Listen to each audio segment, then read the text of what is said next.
रसमलाई जब सुनो जी, हाँ, मेरा साबराला में दूसरी जाए ना 7 जन्म का साथ है। मैंने कहा इस 7 तो तू भले ही 8 जन्म का कर ले, पर अगली बार ये पलक बदलवा गया।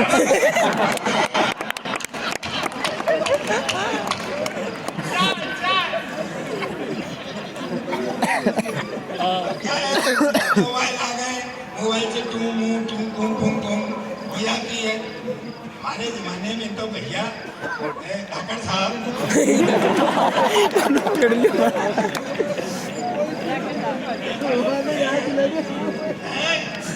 लव लेटर लिखे जाते थे।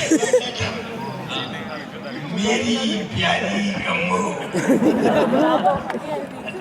रामू फिर हालात, फिर नीचे तेरा प्यारा रघुनंदन सोनी।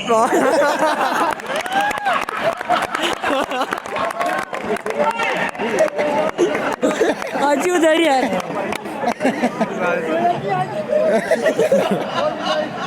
मैं जाने देख दो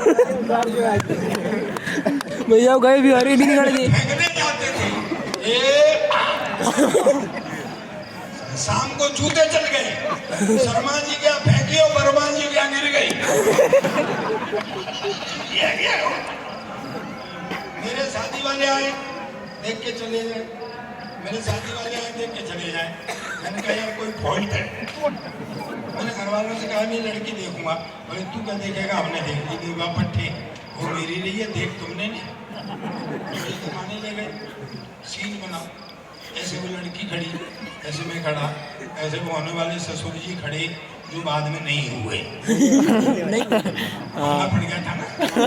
मैं छोड़ के चले गए कि लड़का लड़की थोड़ी देर बात कर लेंगे। आधा घंटे तक सन्नाटा रहा, ना मैं बोला ना वो। फिर आखिर में मैंने हिम्मत की, मैं कहा बहन जी आप कितने भाई बहन? कहती भाई साहब अब तक तो 2 थे, पर आप और आ जाएंगे तो 3 हो जाएंगे।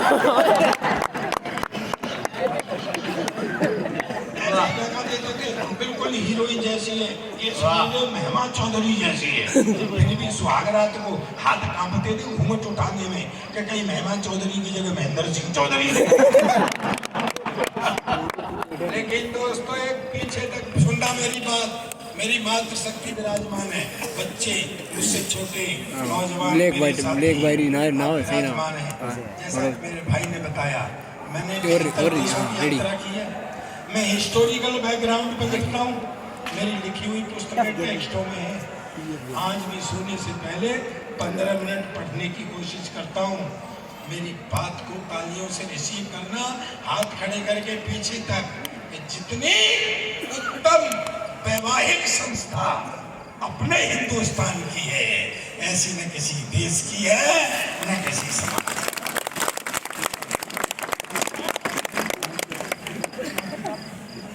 विदेशों में तो लोग हर साल बीवी बदल देते हैं भैया।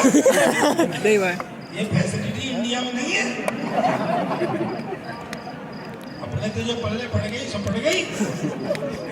जो कह रहे थे मुझे माला पहनाने आए जब सोनी जी भाजपा के, बोले हाँ ये बड़ी पार्टी, और इतनी बड़ी पार्टी है दुनिया में इतने मेंबर किसी के है ही नहीं। मुझे पता है तुम्हारे मेंबर कैसे बनेंगे। मैं सही बता रहा हूँ, धाकड़ जी धाकड़ जी मैं आ रहा था ट्रेन से, मुझे लेने गए, इन्होंने गाड़ी भेजी थी, ट्रेन से आ रहा था तो मुझे थोड़ा सा वॉशरूम में जाना पड़ गया। अब मैं वो वॉशरूम में गया तो वहाँ लिखा हुआ एक नंबर 93452345 था, नीचे लिखा हुआ पुष्पा। साला मेरा मन गुलोल गुलोल करने लग गया। भाई नंबर लिखाओ और पुष्पा लिखाओ तो धाकड़ जी कौन नहीं मिलाएगा ना।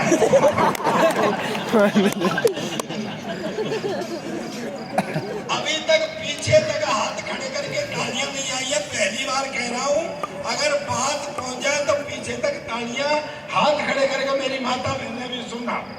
अब क्या हुआ, मैंने कहा यार मैं गुलगुल गुलगुल करने लग गया, मैंने ये पुष्पा का नंबर है, तो मैंने वो नंबर मिला दिया। तो घंटी गई, मैंने कहा हेलो, पुष्पा बोल रही हो? पुष्पा बोल रही हो?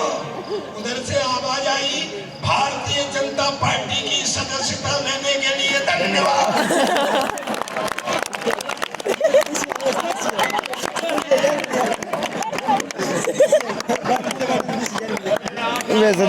मेसेज करू फोन कर वो ना तुम्हारे आखिरी मेंबर तो पुष्पा ने बनवाए।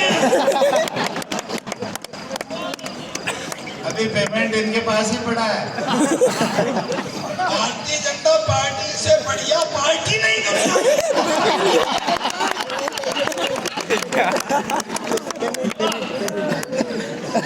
और रिस्क लेंगे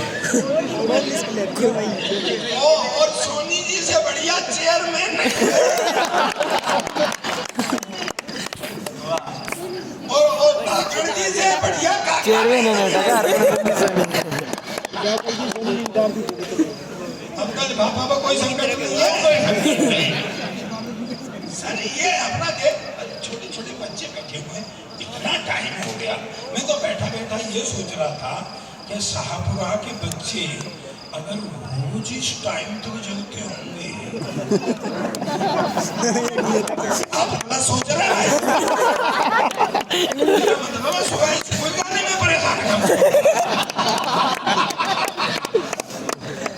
बच्चा एक मेरे पास भी है, पिछले 5 साल से एक ही क्लास में पढ़ रहा है। कल परसों मैंने बुला के कहीं में बेटा कुछ पढ़ा लिखा कर, कहता पापा जब सारे पढ़े लिखे जाएंगे तो कोई सरदार भी रहेगा। सरदार आजकल सबसे ज्यादा पढ़े लिखे, इतना पढ़ा लिखा कोई प्रधानमंत्री नहीं आया जितना बड़ा सरदार था।